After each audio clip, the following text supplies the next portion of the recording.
Ladies and gentlemen, napipilitan lamang ako. Kaibigan ko yung ilalagay ko ngayon dito.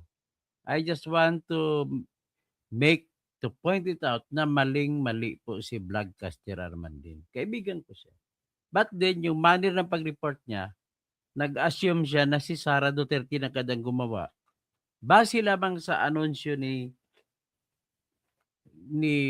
Angara na mayroong nangyari na mga ghost students sa DepEd. Wala pong ebidensya na sinabi si Sara ang kumuha. Bagkus, matagal ko na po ito na nasiwalat.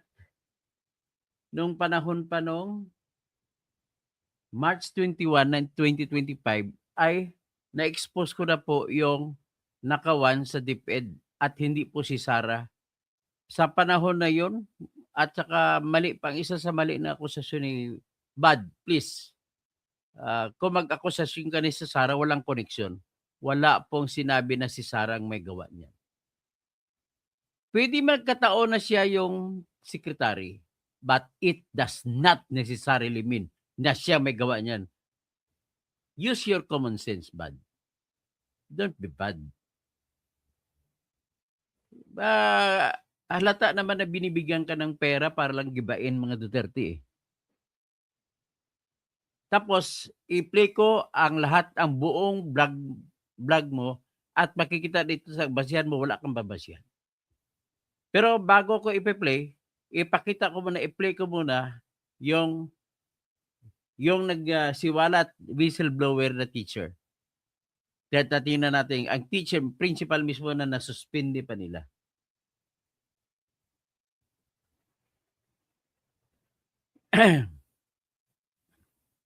na disheartened po ako. Marami pala mga vlogger na gumagawa na ikaw ba gagawa pa? Mataas ng respeto ko sa iyo. Huwag kang magbigay ng conclusion na wala kang basihan, Bad. Don't do that. Don't do that. I am not for Sara, but I am for truth. Ito lang po, i-play ko kayo yung nag-whistleblower muna na teacher. Noong March 2021, 2025 pa niya to na interview ko sa kanya. Ito po 'yan. Pakinggan niyo muna ang interview ko tapos ikumpara niyo sa sinabi ni Bad. Huwag ka mag-bad boy. Bautista na siya pong sumiwalat o bumunyag o nagbumisto sa kalakaran ng mga ghost students sa senior high school at na nangyari doon sa kanilang lugar sa eskwelahan kung saan siya ay principal. At it turned out na isang malaking distrito o division, kasi dalawang division ang Pangasinan, na makalaking probinsya kasi. So sa kanilang division 2 ay nangyayari yung tinatawag na ghost students. Ibig sabihin ng ghost students na napag-usapan na namin na may mga taong, mga enrollees dapat sa senior high school na in-enroll sa private schools doon sa dalawang private schools sa Pangasinan. Yan yung Kingsville Academy at Kingsville Advanced School Systems. So, ngayon, sa estimate natin, pwedeng abutin na hanggang pwede umabot hanggang 30,000 na ghost students ang mula pa sa simula hanggang ngayon na ginawit nila. Tapos sa bawat student, 17,000 po yung binabayad ng Department of Education sa mga private schools. So ang private schools naman, kasi ang katotohanan ay wala naman talaga estudyante, so hindi na kailangan ng private school na mag-hire ng teachers para magturo sa kanilang lahat ng enrollees nila sa senior high school. At Blood, pakinggan mo ito, Blood. Bad. Maging fair ka naman sa facts.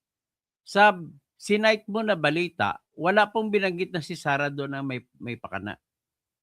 Pangit po pag sinabi mo na si Sara tapos sabihin mo gagamitin na bala o ebidensya para sa bagong impeachment laban kay Sara.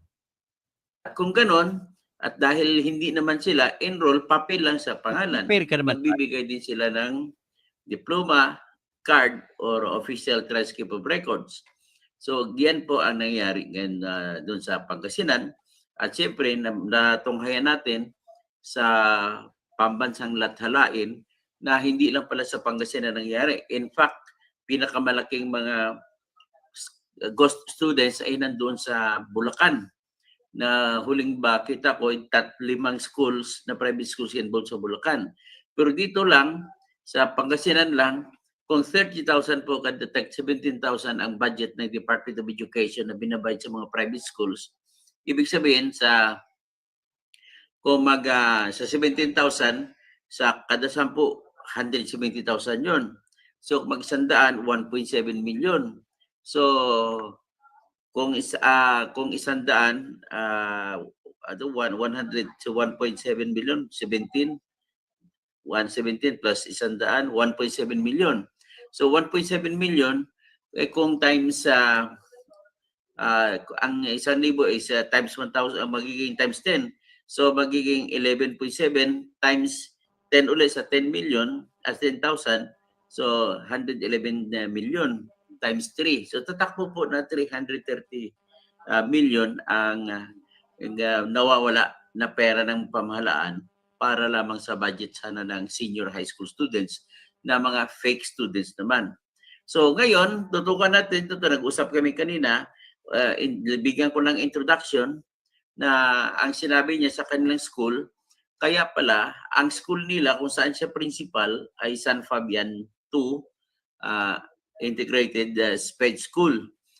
At sa kanyang school, kompleto na yan, di ba? May elementary, may high school, may senior high school. May SPED, sir. May SPED pa sa mga special education students. So ngayon, kung kompleto na yon, ibig sabihin po, yung mga taga San Fabian na nakatira sa Pangasinan, ay kung doon sila nag-aaral sa San Fabian 2, ay hindi na sila dapat mamroblema maghanap ng private school. Dapat, para makapag-enroll sila ng senior high school.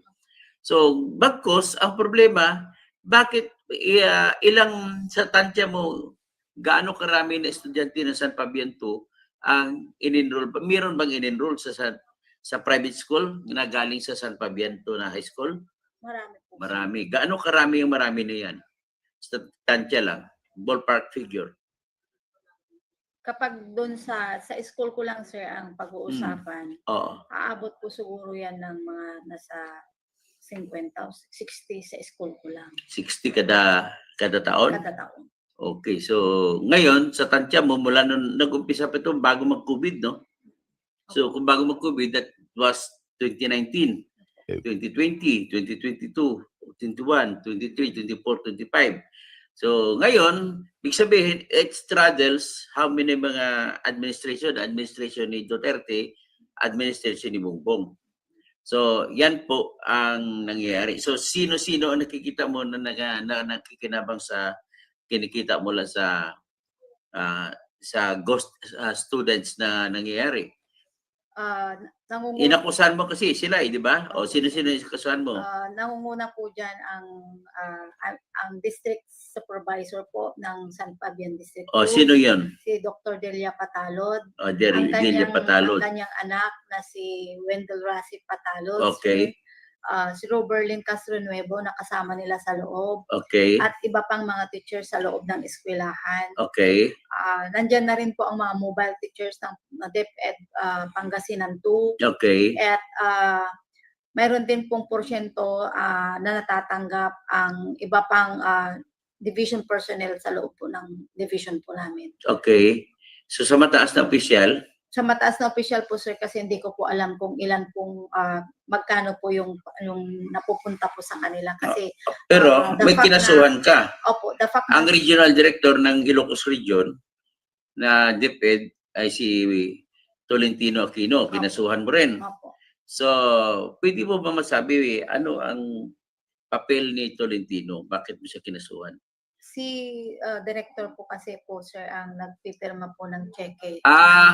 Ang cheque ng ibabayad sa mga private schools, si Director Tolentino Aquino pipirma. Okay. Sa ganong sitwasyon, imposible na wala siyang alam. Opo. Okay. Kasi actually sir, pumunta nga po ako na nagsabi po sa kanila noon doon sa nakausap ko po ang legal team po noon nung pumunta po ako sa kanila at hindi po nila ako pinaniwalaan sir.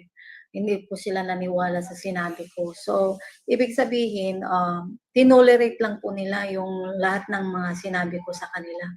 Kahit sa division po namin, kung talagang wala silang nakukuha po diyan. Dapat sana po yun noon pa pinatigil na po yan. Pero patuloy po Pero sir. hindi ka naniniwala na hindi alam ni Tolentino nangyari sa Hindi baba? sir, kasi nasabi ko rin po doon. Sinabi mo rin Oo, pala sa kanya. Nasabi ko rin May, po. may ginawa mo siyang investigasyon nung sinumbong mo kay Tolentino.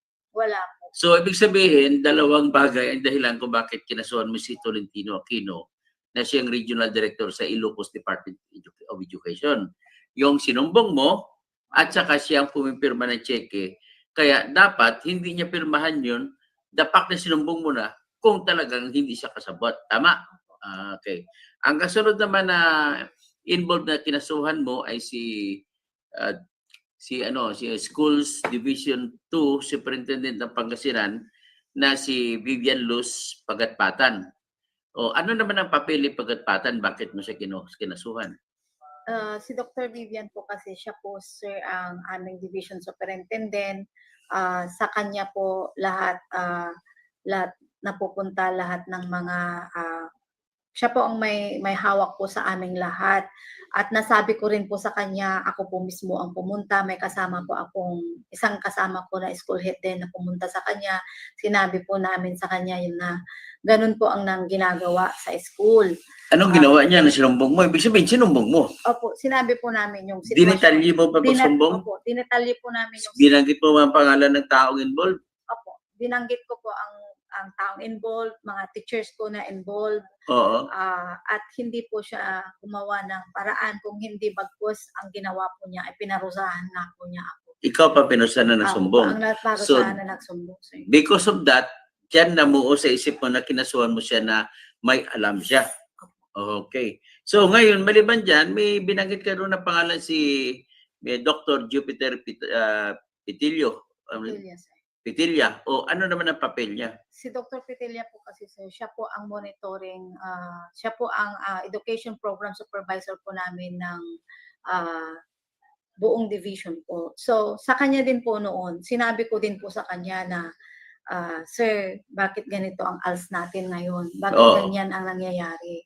Ano sagot niya? Wala po din po siyang ginawa. Na dapat po sana, ang ginawa po sana ni sir namin ay inigtingan po sana ang monitoring. Bagkos ang ginawa po niya sa amin na mga monitoring head po ng district ay hindi niya po kami sinama. Nawala po kami sa ere. Ano ibig sabihin na nawala sa ere? Hindi niya sa lahat ng meeting niya, sa lahat ng mga nangyayaring activities ng mga ALS programs and projects po ng Division of Pangasinan 2 ay hindi na po niya sinali ang mga monitoring head po ng Pangasinan 2. Nawala po kami sa ere. Hindi na po niya kami isinasama sa mga meetings na dapat sana kasama kami sa mga meeting na yon para may karapatan kami na umikot at mayroon kaming basihan para puntahan kung nasaan ang aming mga ALS teachers. Okay. Nawala po kami sir sa ere. Hindi niya po kami in-involve. Kaya siya lang po ang direct at kung talaga din po wala siyang involvement diyan sa nangyari pong ganyan at alam po niya at isa po yung kasama niya ang may pinakamalaking na ibigay na estudyante doon sa Kingsville. Dapat siya doon sa kasama pa lang niya pinatigil na po niya. Okay. Doon pa lang po pinatigil na po niya. At saka isa pa, naging nung sinuspindi ka, siya ang pumalit pansamantala sa iyo, di ba? Opo, siya So po ibig sabihin may alam din siya talaga. Siya po ang pumalit po sa akin sa San Fabian Integrated Dispute Center sir. So ibig sabihin po noon, tinuloy lang po nila kung ano po yung nangyari doon sa loob. Patuloy pa rin po yung ginagawa nila sa loob sir. Oo. So ngayon, nangyayari yung mga sindikato diyan ng ghost students hindi lang sa San Fabian, sa ibang bayan pa sa Pangasinan. Opo. Sa inyo lang malaki ng nangyayari na mga nawawala. Opo. Sa loob lang Okay. ng eskwelahan namin yun, sir. Mga estudyante namin na enroll doon. Kaya doon na po talagang medyo hindi na maayos ang ano. Okay. Sa San Fabian, ilang school meron kayo? Yung public school. Public school, sir, 15 po na... So sa 15, pare-pareho lahat ng 15 may senior high school. Hindi po, sir. May doon sa public school, sir, mayroon kaming 6 Okay. na high school. Na high school. So, ibig Okay. sabihin, ang sa inyo naman, may public high school kayo, di ba, sa San Fabian? Opo. So, ang mangyari, may choice o may option ang estudyante pag graduate ng high school, which is grade 10. Grade 10. May option siya kung magpatuloy siya sa senior high school. Yes, sir. Okay. So, kung magpatuloy sa senior high school yung estudyante nyo sa San Fabian, meron ba kayo sa San Fabian na senior high school na wala ng bayad? Lahat po naman, sir, walang bayad. Sa Oh, San wala. Fabian. Pati San private Fabian. po, sir, wala din. Actually, sir, itong nakaraang linggo lang, pinatawag po ako ng isang private school. Okay. Private school at sinabi po nila na mayroong nga daw po silang estudyante Oo. na nag-aaral sa kanila sa Kingsville. Mm. Ay nag-aaral sa kanila doon sa loob ng school. Pero ang payment po na sa Kingsville. Okay. So, Ah. dapat sa kanila siya na mapunta ang payment. Opo, ang ginawa po nila, sir, si Dr. Patalod po at saka si Wendell Rasi Patalod, sir, Mm. ang kumukuha ng bayad sa Kingsville at ibinabayad doon sa school. Pero hindi po namin natanong kasi doon sa nakahawak doon sa senior high school kung tinanggap po niya yung payment ng bata. Kasi nanggaling po yun sa Kingsville, sir. Okay. So, ngayon, sa San Fabian, bulag-bulagan na ba mga estudyante, mga teachers mo, mga co-teachers? Alam ba nila yung nangyayari dyan na ang mga estudyante nila ay nilalagay, ini-enroll sa private school na bilang fake students, hindi nila alam? Kasama po sila kasi, sir. Kasama sa Kasama sindikato. po sila, sir. Sila pong kasama nila sa prepare ng mga documents para maibigay po doon sa Kingsville po, sir. So, Okay, so kahit tama na yan kasi mahaba. Ang buod lang po iyan, Vlogcaster Armandin, ang buod lang po ng kwento niyan. Itong whistleblower na kumausap sa akin, nag-file na po kami ng kaso sa ombudsman laban sa mga superintendent ng eskwelahan doon sa Pangasinan, ang supervisor ng eskwelahan, mga kapwa niya teachers na nakipagkutsaba, at saka at saka yung regional director ng Ilocos Region ng Department of Education na si Tolentino Aquino. Yes, I'm referring to Vlogcaster Armandin. I'm calling him out.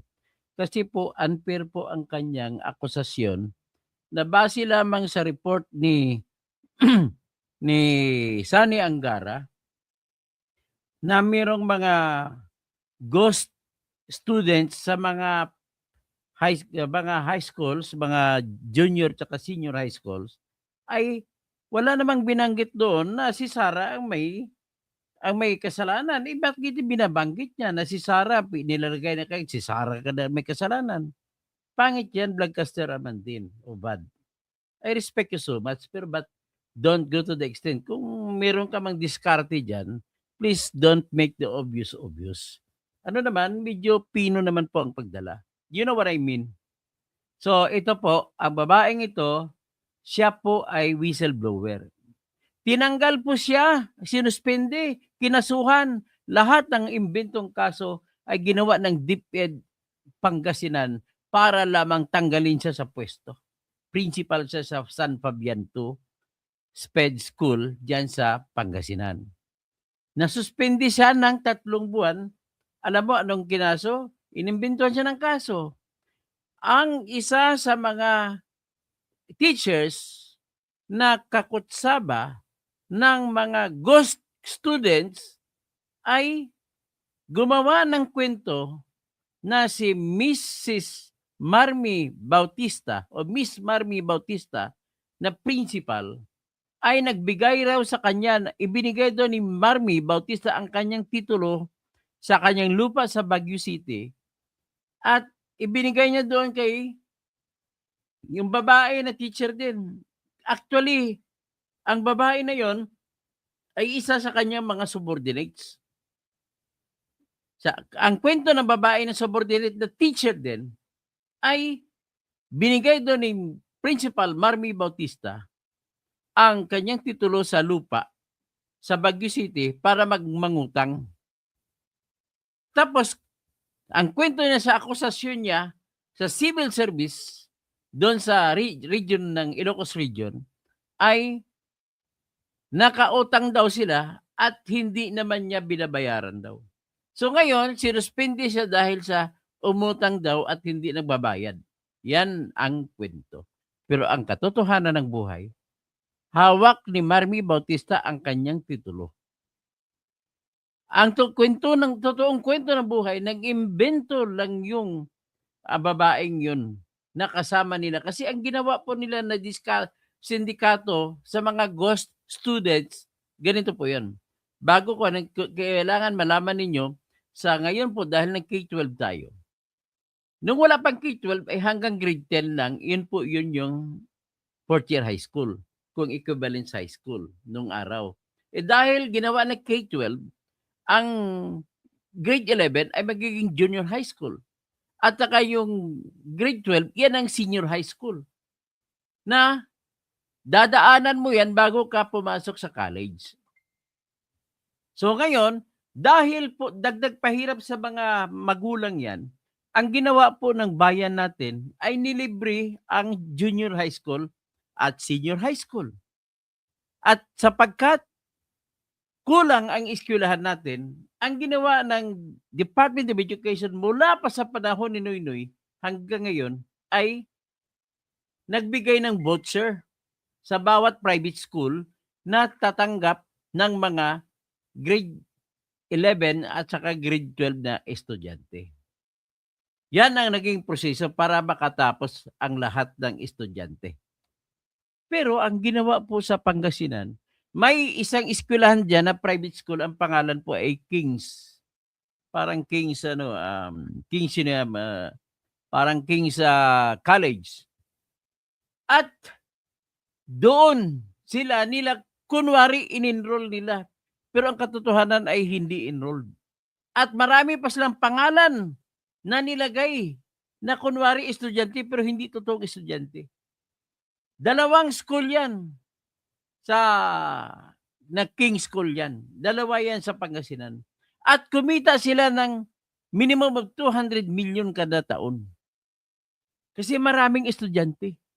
Ang kasabwat dyan po ay si principal, ay hindi yung supervisor niya, ang district supervisor at saka yung superintendent na si Vivian Luz Pagatpatan.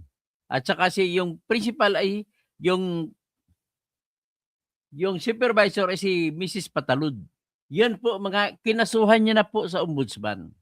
Bago siya nag-report sa Department of Education Manila, na tinulungan ko naman, ay kinasuhan din niya sa ombudsman ang mga opisyal hanggat sa regional director na si Tolentino Aquino. So in other words, ay very clear ang ebidensya na ito na walang kinalaman si Sara Duterte. Ang problema ko kay Vlogcaster man din, nagkwento na si Sara daw, gagamitin daw panlaban sa impeachment sa kanya. Ito naman yung mga nag-imbento ng mga akusasyon si Tinio, Ex-Teachers Party List. Napaka-irresponsable ninyo, tinuturuan ninyo mga estudyante ninyo magsinungaling. Wala pong ebidensya na si Sara ang nagdakaw niyan. Tapos sinabi pa ni Vlogcaster man din, ayon sa kanyang interpretasyon sa balita, ay nagsimula daw sa panahon ni Sara sa 2021. So bad. 2022 lang naging vice president si Sara. Kaya mali, dyan pa lang mali ka na, klarong-klaro. Si Leonor Briones po yung education secretary ni Digong Duterte sa panahon na yun. Ganun po ang katotohanan niya, Vlad. Kaya nakikiusap ako si Vlad. Kung mag-report ka naman, please naman, gamitin niyo naman ang inyong konsensya. Gamitin niyo ang logic. Kasi wala po kayo, pinakinggan ko po ang iyong vlog, ay wala kang nabanggit na ebidensya laban kay Sara. O ito ngayon, para mapatunayan ko na wala kang ebidensya, i-play ko ngayon ang vlog mo. Vlogcaster Armandin. I-play ko po ngayon. Ito, para fair naman sa iyo. At fair din sa lahat. O, pakinggan mo yung kanyang akusasyon na wala man lang katura-turay.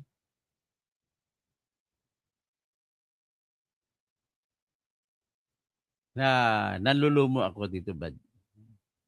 You are not fair after all. Ang suspitsa ko tuloy, binayaran ka na although style mo, birahin mo si BBM, binayaran ka rin para gibain si Duterte. Pero napakilig ko.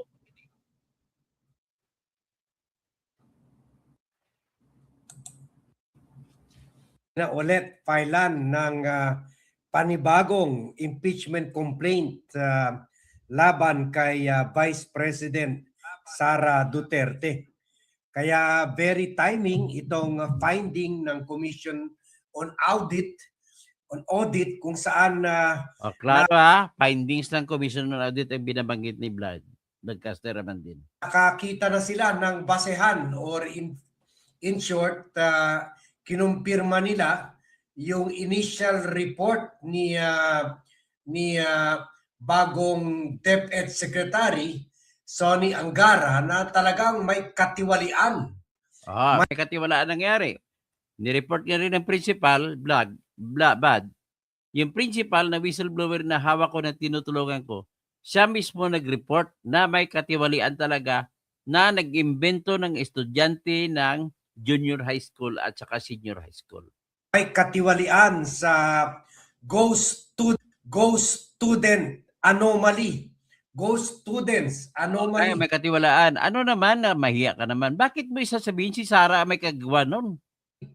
Diyan sa Department of Education under the leadership of then DepEd Secretary and Vice President Sara Duterte. So ang logic mo, dahil siya ang Vice President at siya yung Secretary, siya na may gawa ng lahat? I-impeach mo? Anong logic mo, Bad? Alam ko matalino ka. Hindi mali yung mali yung logic mo. Na-report na ito ni Sonny Angara when he took over the leadership of the Department of Education. Pero alam nyo naman na last year pa niya na-report ito, pero alam naman natin na post-audit kasi ang ginagawa ng COA. Ibig sabihin na years after natapos na yung taon. Ang problema sa iyo, Brad, this is an evidence against you, Brad, that you are an attack dog.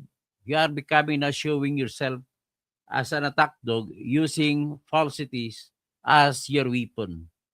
You are weaponizing your own blog to be used by people who are against Duterte. A year after natapos yung taon, kaya hinintay muna matapos yung taon saka gumawa ng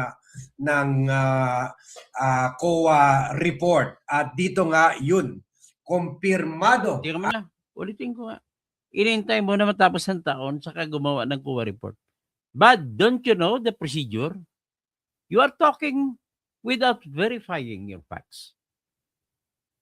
Every year ay gumagawa po ng audit ang COA. Tsaka every year after that audit, gagawa sila kaagad ng tinatawag na report nila, audit report. At saka kasama sa audit report ay kasama yung tinatawag na audit memorandum or audit or observation. At diyan mo makikita sa audit observation nila, tingnan mo kung talaga may Sara Duterte na nakalagay doon. So it is really unfair you are showing yourself to be a man who is not capable to be fair in making your commentaries. Pakinggan natin si Ibad. Baka naman magiging fair naman siya sa huli. So far, ang na-report nila yung 800,000 na mga tuition na binayaran sa mga ghost students. Pero earlier, sa report ni PCO, Undersecretary Claire Castro at ni Wag mo kasi yan si Claire Castro kasi wala naman siya sa field doon. Spokesman lang siya. Spokeswoman. Hindi niya alam ang totoong nangyari tsaka detalye. At saka hindi po siya good source of information. Napansin ko sa kanya, mahilig siya mag-comment ng comment na kahit walang dahilan. Ni Angara ay umaabot talaga itong katiwalian, kabuuan halaga ng 65 million pesos. So, kumbaga, 65 million pesos lang. Anong klase? Ang bahay nga po ng mga opisyal ng DepEd doon sa probinsya, sa Pangasinan lamang, mansion na lahat. meron talaga pattern si Sara Duterte, ha? O ano naman ang Nagsimula- pattern mo, si Sara Duterte? Kabali naman yan, bad. You are illogical in that aspect. I'm sorry to tell you that. Siya sa 11,000 na ghost employees sa Davao nung mayor siya doon at napunta siya sa ghost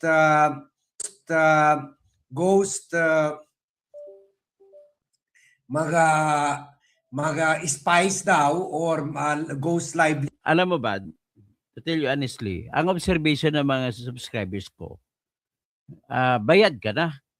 Kasi unang-una nag-akusa ka na walang basihan. That is one proof. Pag gumagawa ka ng akusasyon na wala kang ebidensya, ay ibig sabihin, you are deliberately making it or making that accusation. Sana man lang meron kang ebidensya. And that is what is called in libel law as actual malice. Bad. And actual malice is defined under the leading case in Gingging versus Court of Appeals, JR number 128959, rendered on September 30, 2005.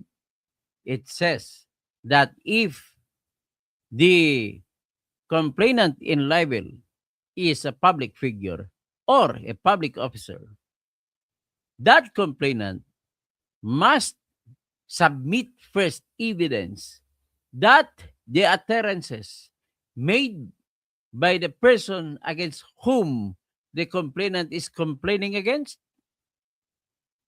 were uttering false facts as basis of his utterances and his or her comments. And therefore, if the utterer or the broadcaster or a broadcaster like you utters opinion based on facts that you know well that is not true or that has no support, then you are guilty of actual malice.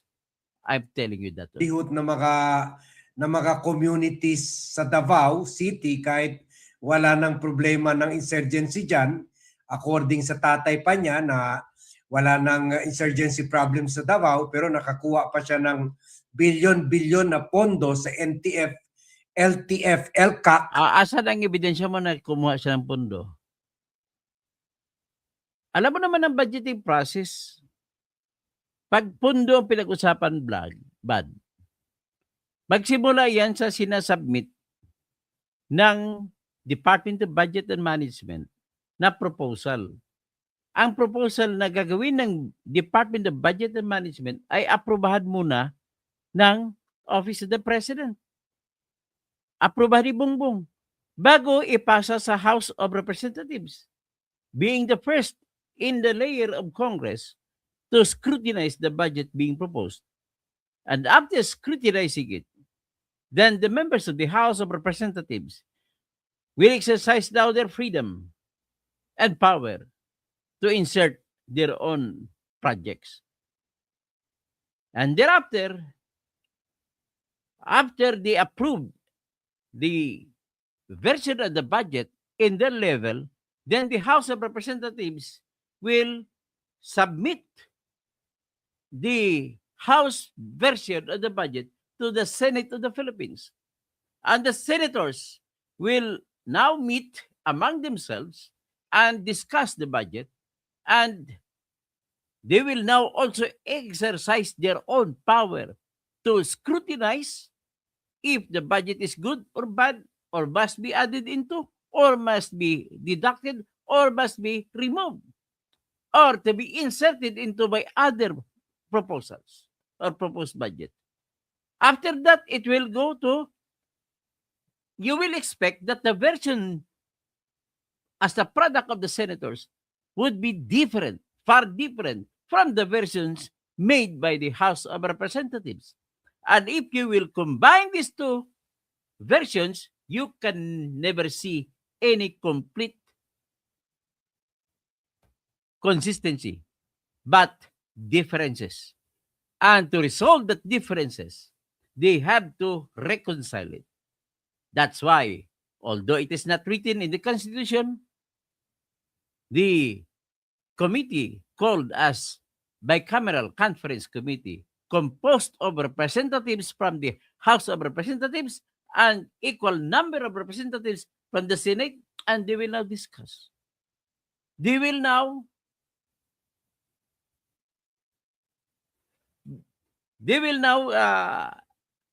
align of everything, every budget that are differing with each other. They must be reconciled, and they will be exercising their power of reconciliation. Kaya walang partisipasyon ng Vice President dyan. Kaya don't ever say na humingi naman ng pera, nagdala naman ng pera dyan. Okay? LCAC, yung anti-insert Ay ko lang sabihin mo na si Sara naglagay ng budget dyan. Sino ba nag-approve? Dumaan sa Kongreso, dumaan sa NEP o NEC, National Expenditure Program as an original proposal, then passing through the Congress, the Senate and the House, and then to be signed by the President. And the President, in signing so, has the option or the power to remove all others that he do not like, or he does not like. That's it. Vice President Sara did not participate in any step of the way in making the budget. Kaya hindi mo pwede sabihin na si Sara nagbitbit ng pera para sa NTF-ELCAC. emergency campaign funds. So nakakuha pa siya ng pondo dyan. So na from 11,000 ghost students, naging billions of ghost livelihood para sa komunidad daw na may problema ng insurgency. And then nag-graduate siya sa... Sino bang nagpapatakbo ng NTF-ELCAC? Abad? Si Sara ba? Ano lang siya dyan ang tawag dyan, officio, ex-officio officer dyan. Parang deputy siya. Parang ang head pa dyan yung presidente. 125 million ghost intelligence officials for 2022. Saan mo na naman nakuha yan? Sino ba nagpapatakbo ng NTF-ELCAC? Si Sara ba? Di ba hindi? At eventually napunta siya sa 612 Ano napunta siya? Si Sara? million ghost Tinatawag mo ng confidential fund. 125 million that was given in December 21, 2022 by Bongbong to Sara, and then the 500 million na intelligence fund next year, 2023, to Department of Education and Vice President's Office. intelligence officers daw ng Ay, daw? Bakit kami daw? Do not speak, do not use the items that you are not sure of. That would be unfair. Ipagpalagay mo kung ikaw si Sara. Will that be fair? at saka ng OVP in year 2023. So very consistent siya.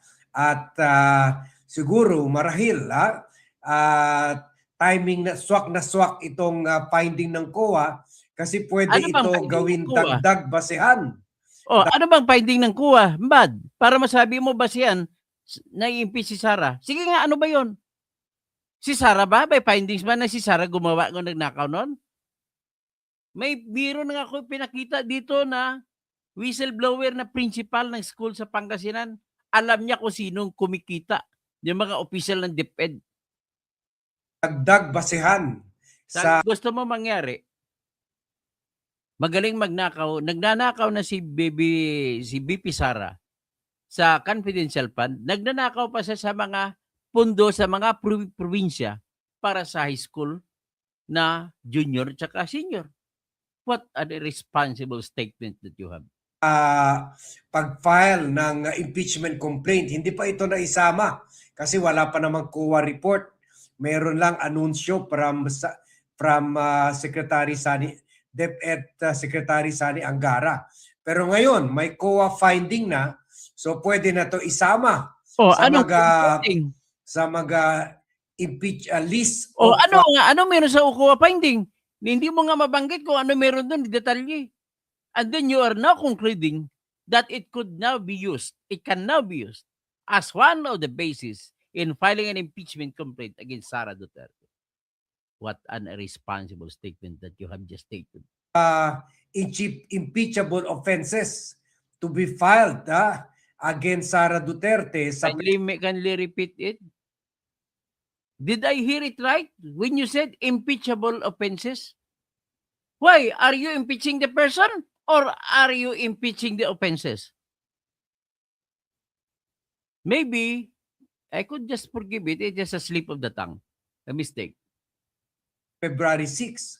Ayan, pwede ulit mag-file ng panibagong impeachment complaint sa February 6. Oh, nagsasalita ka naman February 6, pwede mag-file ang impeachment complaint.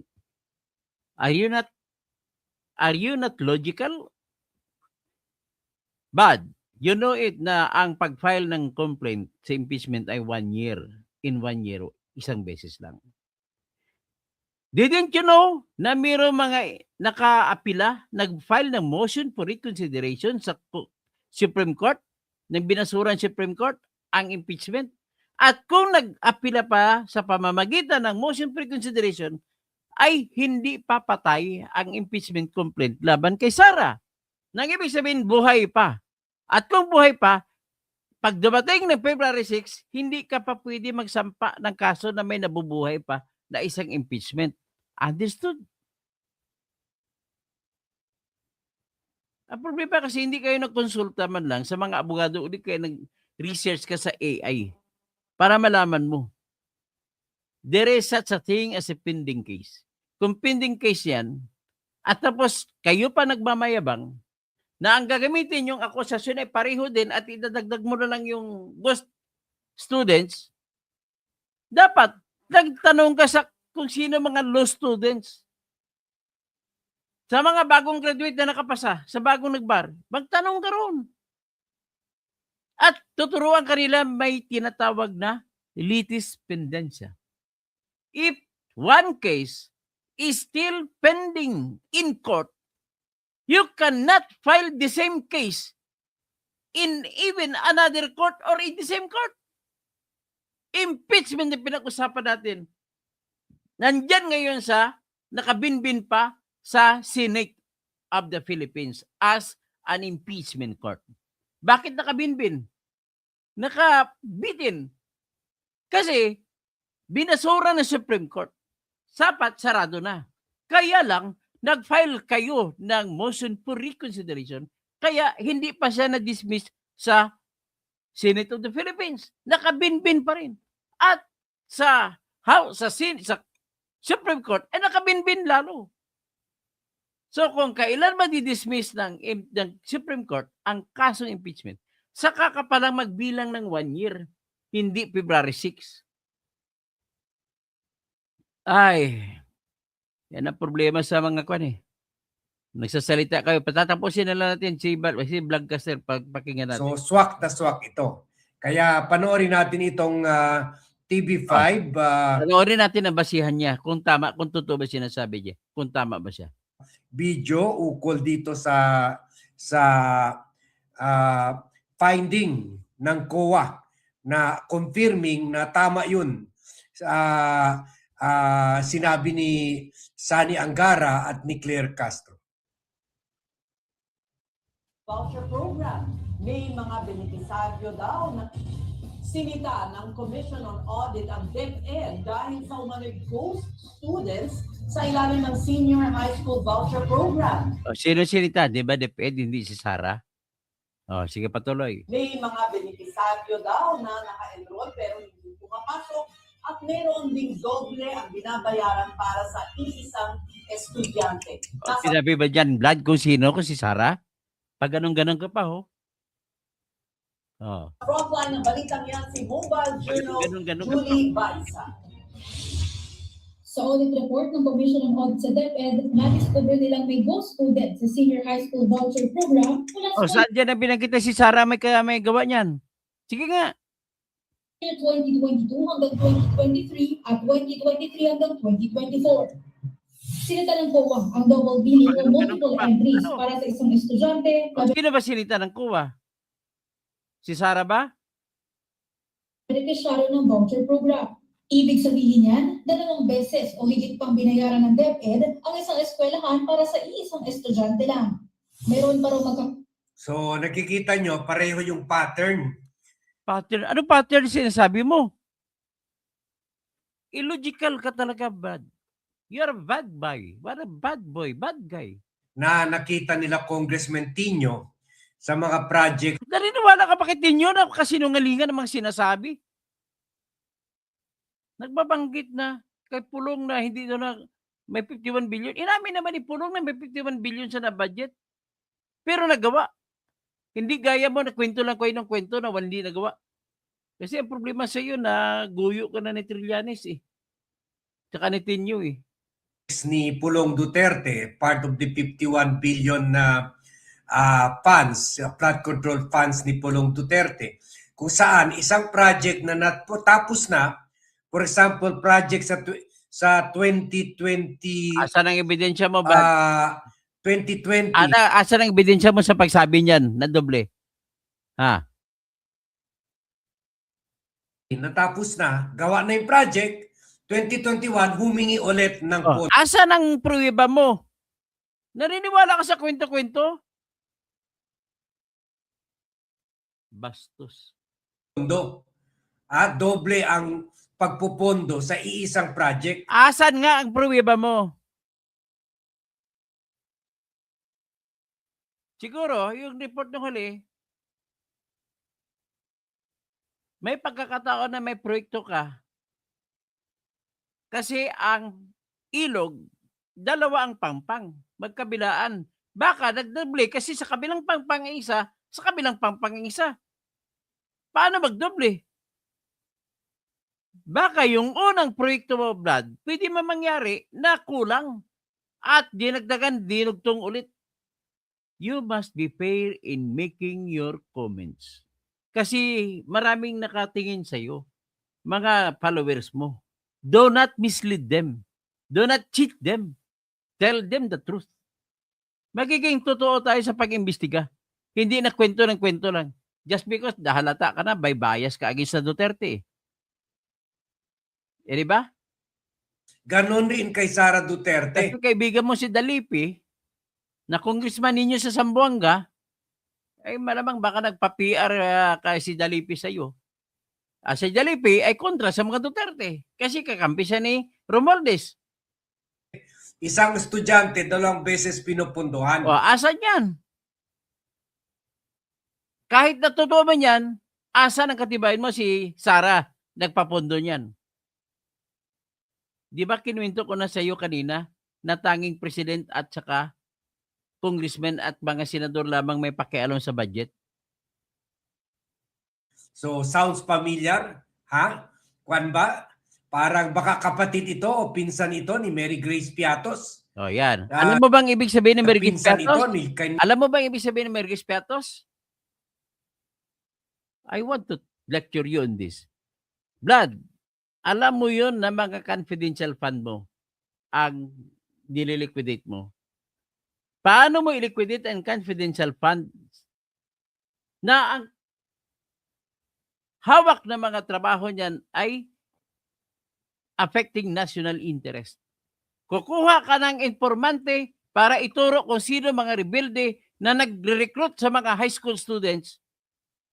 Ibo-volunteer mo ba o ibibigay mo ba? Isiwalat mo ba pangalan ng tao nakatanggap ng pera na nagbigay ng impormasyon?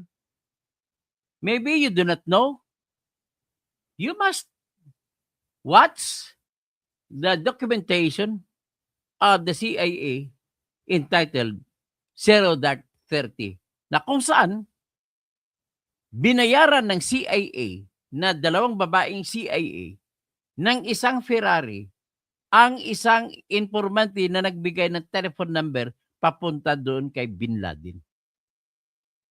Didn't you know that the Sub-44 who died after getting the body or killing Marwan, Noynoy Aquino's men, intelligence men, paid more than 60 million kapalit ng information kung saan ang cellular phone niya, anong cellular phone number, para kung makuha ang cellular phone number, gagamitan na lang GPS para matukoy kung saan kasi katabi siya lagi ni Marwan. Hindi ba alam mo na may mga kasama si Marwan na hindi pinatay ng SAF? Si Marwan lang ang pinatay nila. So you must know, does it take really for you to become a soldier? In order for you and to be trained as an intelligence officer, for you to know the reasons why, bakit may Regis Piatos ay nilagay na pangalan sa resibo? And don't you even wonder why that the COMELEC has already issued, COA has already issued an unqualified opinion that Sara Duterte has been able to clear all confidential funds. Ay, mahirap po ba? Pakinggan mo itong ano sa akin. Lecture ko lang ito. Take this as a friendly advice. Although medyo masasaktan ka sa salita ko. But then again, do not do it again that you make accusation that Sara was the one who was the culprit. When in fact, you presented your evidence that you can never find in any of your evidence that Sara was being identified and pinpointed as the one who stole the money from the ghost students brouhaha in the Department of Education. May isa pa pang pagkakamali, sinabi mo, 2021, hindi pa po Vice President si Sara, 2021. 2022 na siya nag-Vice President, bad? Oh, it's your call. Gantihan mo ako kung gusto mo. Pakinggan ko. At gagantihan ako. Marami pa akong bala. Para sabihin, marami akong interview at ipapakita ko po yung mga papel na sinampa sa ombudsman laban sa mga opisyal ng DepEd doon sa Pangasinan. Para lang mapatunayan sa iyo na ang nagnanakaw sa DepEd sa probinsya natin ay mga opisyal mismo ng DepEd. Could you just imagine that? Si Sara ang opisina sa Metro Manila.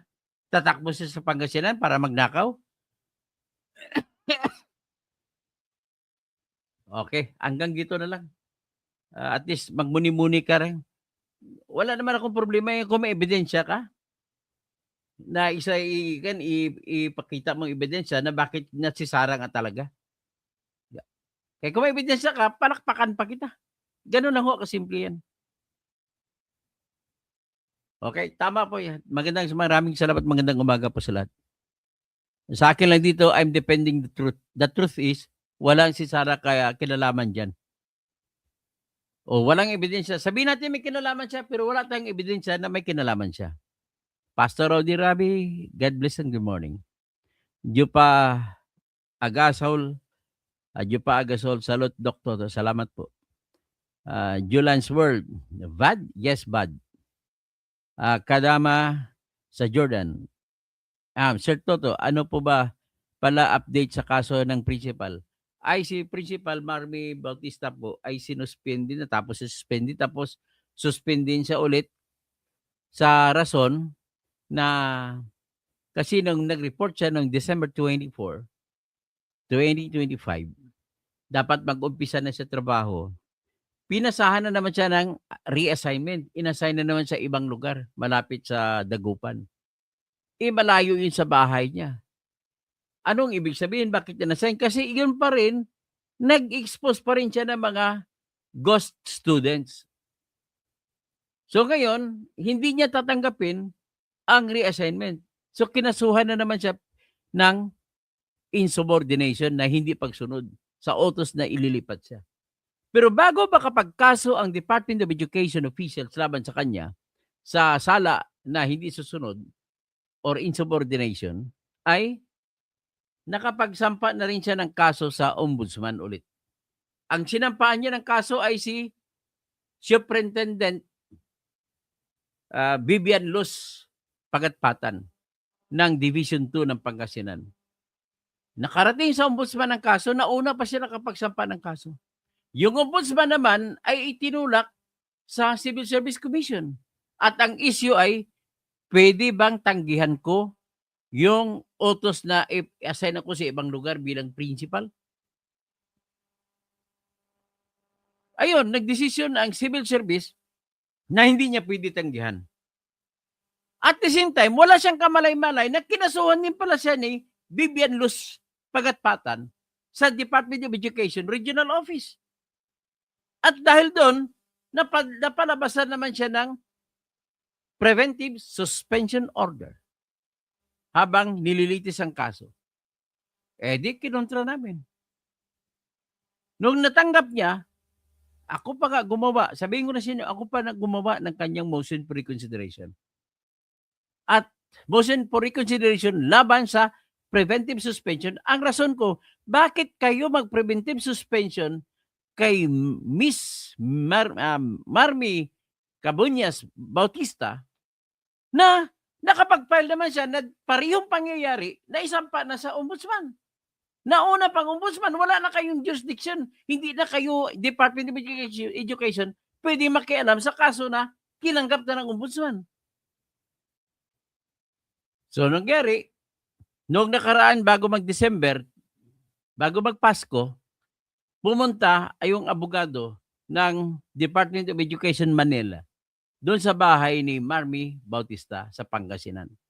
At umiiyak, tumawag sa akin si Principal Marmy. Kinausap ko yung abogado. Sinabihan ko, Panyera, ang problema kasi sa inyo sa Department of Education, you are not researching on what happened. Ganito po yan. Bago makapagsampa ang Department of Education ng kaso laban kay Bautista or principal, ay nakauna na siya nagsampa sa ombudsman laban sa kay Division Superintendent Vivian Luz Pagatpatan. At nag-aantay na lang siya ng desisyon na paparusahan ng ombudsman si Division Superintendent Luz Pagatpatan. Akalain mo dahil nakabinbin pa at yung issue naman sa kung pwede siyang i-transfer hindi, pinasa ng ombudsman sa Civil Service Commission. Hindi nyo ba alam yon? Nang nalaman ng abogada, sabi ko may pakiusap lamang ako sa inyo. Maliban dyan, nagprepare pa kami, nagsampa kami ng kasong request for temporary restraining order o TRO sa Dagupan RTC.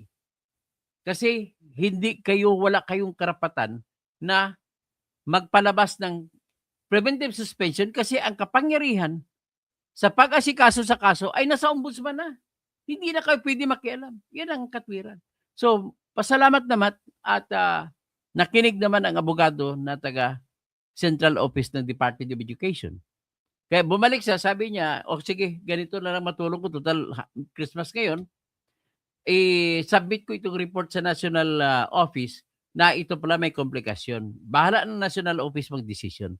At saka sabi ko, saka pa, yung mayroon kaming motion for reconsideration sa preventive suspension at hindi pa ninyo na-desisyonan. So it would be unfair. Ipalagay mo ang sarili mo sa kanyang sarili. Unfair na unfair. Bakit hindi ka magdidesisyon? Ang totoo po dyan ay ginamit yung mga nagnakaw ng pera sa ghost students ay gumagamit sila lahat ng paraan, bigay dito, bigay doon para masisanti matanggal sa trabaho si Principal Marby Bautista. Yan po ang pangyayari ngayon. So hanggang diyan lang at magandang umaga po sa inyong lahat.